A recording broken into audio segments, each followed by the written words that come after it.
Coucou, j'espère que tu vas bien.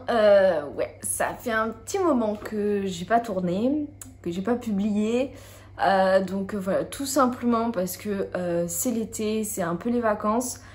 Donc j'avais envie de prendre un petit peu de temps pour me poser et pour prendre une petite pause en fait. Voilà, tout simplement. Je vais reprendre en septembre un rythme normal avec une vidéo par semaine. Et là j'avais envie de prendre des vacances au calme et j'en profite d'ailleurs aussi pour rebosser un peu tout l'univers graphique de la chaîne parce que même si je l'aime bien, j'aimerais quelque chose d'un peu plus propre en fait. Voilà, tout simplement. Donc on va voir ce que ça donne, à quoi j'arrive, etc. Mais en tout cas, j'ai bien envie de prendre le mois d'août pour faire tout ça et arriver en septembre sur de bonnes bases. Donc aujourd'hui on se retrouve pour mon point lecture du mois de juin et du mois de juillet, sachant que juillet va y avoir qu'un seul livre, je vais t'expliquer pourquoi après. Et pour le mois d'août, je sais pas encore combien il y aura de vidéos sur la chaîne, s'il va y en avoir beaucoup. J'ai pas fait de vidéo budget aussi parce que j'en ai pas fait tout simplement.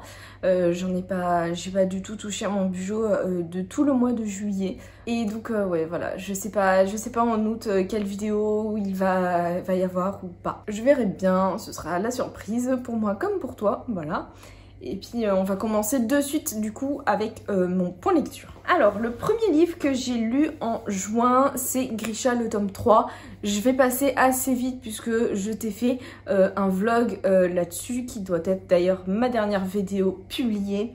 J'ai bien aimé cette conclusion de saga par certains aspects. C'est un tome qui va beaucoup plus vite que les précédents qui avaient des passages assez lents. Ici vraiment on perd pas de temps, on enchaîne et ça m'a beaucoup plu. Il y a d'autres choses qui m'ont moins plu, notamment les explications sur les amplificateurs, etc. Ça honnêtement moi j'ai pas été ultra convaincue. Donc voilà, Mal, voilà, on n'en parle pas, j'aime toujours pas. Nikolai, par contre, je l'adore et clairement, ce dernier tome m'a donné une envie folle de découvrir King of Scars. Mais avant, il faut que je lise Six of Crows que j'ai entamé le tome 1. Là, je suis en train de lire en ce moment et pour l'instant, j'accroche moins que pour Grisha. Donc on verra ce que ça donne, hein. Pour l'instant j'ai lu 150 pages à peu près, donc bon, j'ai encore le temps pour me faire mon avis final, on va dire, et puis il y a le tome 2 aussi après. Mais voilà, c'était un univers vraiment très cool, c'est un univers vraiment très cool. Toute l'ambiance russe, slave et tout, c'est hyper sympa. Il y a une vraie variété des origines et des personnages là dans l'univers Grisha, donc ça c'est plutôt sympa. Et voilà, je suis plutôt contente d'avoir enfin découvert cette saga. Ensuite, le prochain livre que j'ai lu en juin, c'est M'asseoir 5 minutes avec toi de Sophie Jomain aux éditions Charleston. C'est un roman contemporain, donc je ne savais pas du tout ce que ça allait donner, mais le sujet m'intéressait. Dans cette histoire, on suit Claire qui est maman d'une petite fille qui est autiste et qui donc ne réfléchit pas, qui ne se comporte pas exactement de la même façon que les autres, mais elle l'aime de tout son cœur. C'est vraiment...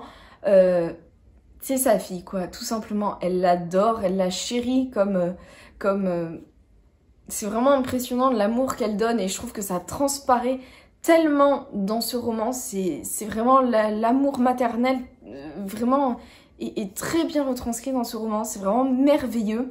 Et donc on suit cette jeune femme avec sa fille qui essaie de se démêler entre son mari qui est parti de la maison parce qu'il n'assumait pas son rôle de père dans cette situation-là. Et voilà, on voit tout ça évoluer, on suit les personnages, on suit Claire qui est très attachante. Et j'ai franchement bien aimé. C'est un très beau roman. L'amour maternel, l'amour que Claire porte à sa fille est vraiment magnifique, très pur, très fort. Et je pense que Sophie Jomain s'est beaucoup inspirée de sa propre histoire parce qu'elle aussi est maman d'une petite fille autiste. Et donc on ressent vraiment l'amour qu'a l'autrice pour sa fille aussi à travers ce roman. Et vraiment l'amour maternel dans ce roman est vraiment magnifique. J'ai beaucoup aimé et j'ai passé un très bon moment de lecture. Si ce thème-là t'intéresse, c'est pas du tout un livre en fait sur l'autisme, c'est plus un livre sur la parentalité, tout simplement en fait. Moi je l'ai vraiment ressenti comme ça et c'était vraiment super bien et j'ai trop aimé, donc je te le recommande vraiment. Ensuite j'ai lu un livre qui a été un quasi coup de cœur et donc c'est Le Royaume assassiné de Alexandra Christo aux éditions de Saxus. Je l'ai en plus dans la version reliée collector qui est vraiment trop belle. Dans cette histoire on suit Lyra qui est la princesse héritière du royaume des mers, donc c'est une sirène et les sirènes ont pour tradition à chacun de leur anniversaire de voler un cœur humain et donc forcément de tuer un humain. On suit aussi en parallèle le prince Elian qui est un prince pirate qui passe tout son temps sur les mers et lui son but c'est de tuer le maximum de sirènes parce qu'il trouve que c'est un peu injuste qu'elles volent des cœurs humains. Évidemment leurs chemins vont se croiser, ils vont devoir s'allier pour un peu sauver le monde on va dire, elle pour retrouver sa place de princesse, lui pour prouver qu'il est capable d'exterminer les sirènes, etc. Et c'était vraiment trop bien. C'est une réécriture de La Petite Sirène en version un petit peu plus sanguine, on va dire. Et j'ai vraiment trop aimé. C'était vraiment super bien. J'ai aimé qu'on retrouve vraiment beaucoup de scènes principales de La Petite Sirène. Vraiment on retrouve l'histoire principale de La Petite Sirène et en même temps c'est différent, les personnages sont différents. Lyra qui ne s'appelle pas Ariel hein, évidemment. Lyra est vraiment très indépendante, très forte, elle se laisse pas marcher sur les pieds, elle sait ce qu'elle veut. Elian il est pas comme Eric qui est un peu voilà, pas très existant hein, dans La Petite Sirène, enfin en tout cas moi je trouve. Et puis Ursula qui ne s'appelle pas Ursula, si elle s'appelle Ursula. Ah je ne sais plus. Je ne sais plus comment l'autrice a renommé Ursula. Mais enfin voilà, j'ai vraiment tout aimé dans ce roman-là. C'est un quasi coup de cœur. C'est très rafraîchissant vu que on est perpétuellement sur l'océan ou dans l'océan et ça c'est vraiment trop bien. J'ai trop aimé toutes les péripéties et tout, la relation que développent les personnages. C'était vraiment hyper bien. J'ai adoré. La fantaisie est hyper sympa et en fait ça s'inspire aussi d'autres thèmes, d'autres légendes. Donc par exemple on a un petit clin d'œil au royaume de Midas.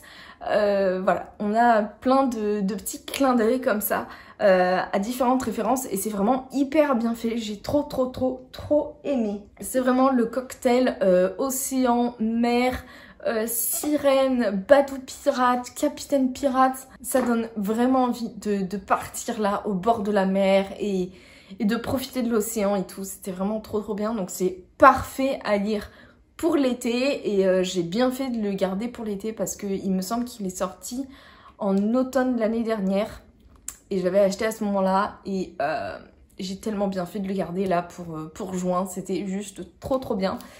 J'ai trop aimé, donc voilà, s'il te tente, fonce parce qu'il vaut vraiment le détour. Ensuite, j'ai lu Le Parfum de Katsu, le tome 2 de Claire Volange aux éditions Nouvelle Plume.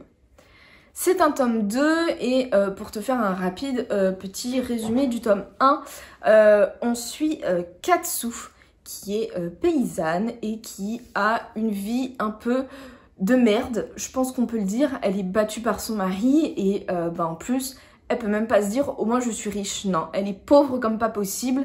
Elle est battue par son mari. Cependant, elle est hyper méga belle. Mon langage ne va pas du tout avec toute l'ambiance du roman qui est très japonaise, très apaisante, très zen, très respectueuse. Le Japon. Voilà, Katsu, elle est vraiment malheureuse, elle a une beauté absolument envoûtante et elle croise le chemin de Toru qui est le fils héritier d'un seigneur de guerre japonais et elle va se retrouver à travailler au palais à son service et c'est une romance donc forcément ils vont tomber amoureux etc. etc. Dans ce tome 2 là donc c'est la fin de l'histoire puisque c'est une duologie et j'ai vraiment beaucoup aimé ce tome là, je pense que je l'ai même préféré au premier parce que il se passe plus de choses et en même temps on garde toute l'ambiance japonaise. Katsu prend vraiment de la force et s'impose vraiment en tant que femme et c'est vraiment hyper bien, j'ai adoré vraiment suivre Katsu dans ce tome là. Elle impose le respect quoi, très clairement et j'ai adoré cet aspect là et toute l'ambiance japonaise aussi, c'était génial. J'ai adoré ce tome 2 et c'était une superbe conclusion à cette histoire d'amour qui est vraiment très très belle. Donc pour moi c'est une vraie réussite, j'ai beaucoup aimé et si tu cherches une romance très douce, très belle dans un Japon médiéval, fonce, clairement, fonce parce que c'est super. Ensuite, le dernier livre dont je vais te parler, c'est le livre qui m'a duré pendant presque tout le mois de juillet. Il s'agit du Sorceleur, le tome 6 de Andrzej Sapkowski et moi je l'avais dans l'édition double de France Loisirs. Je pense que le Sorceleur, tu dois connaître, soit parce que tu as déjà lu les livres, soit parce que tu as vu la série, mais donc on suit Geralt. Geralt qui est un sorceleur, il tue les monstres qui attaquent ou qui terrorisent les humains et il se retrouve à devoir veiller sur Ciri, Ciri qui est une princesse, sauf que son royaume lui a été volé par un empire rival. Et donc on suit toutes leurs aventures. Ce tome-ci est beaucoup plus axé sur Ciri.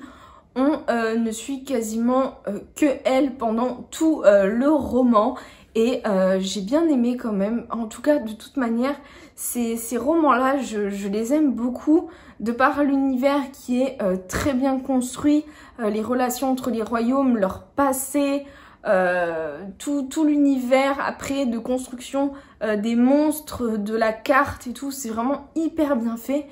Et j'ai beaucoup aimé suivre Ciri qui évolue beaucoup dans ce tome-ci, qui passe d'une jeune fille qui ne veut plus entendre parler de qui elle est, du poids, qui ne veut plus avoir ce poids de responsabilité sur ses épaules et qui fuit en fait la réalité, à une jeune fille qui veut retrouver sa place dans le monde, à une fille qui prend conscience de qui elle est et de ce qu'elle est capable de faire et c'est vraiment hyper bien. J'ai vraiment adoré suivre l'évolution de Ciri puisque dans ce tome-là, on sent vraiment qu'elle prend en maturité, qu'elle prend en force et elle est totalement badass, c'est impressionnant et donc moi j'ai trop hâte de voir ses retrouvailles avec Geralt.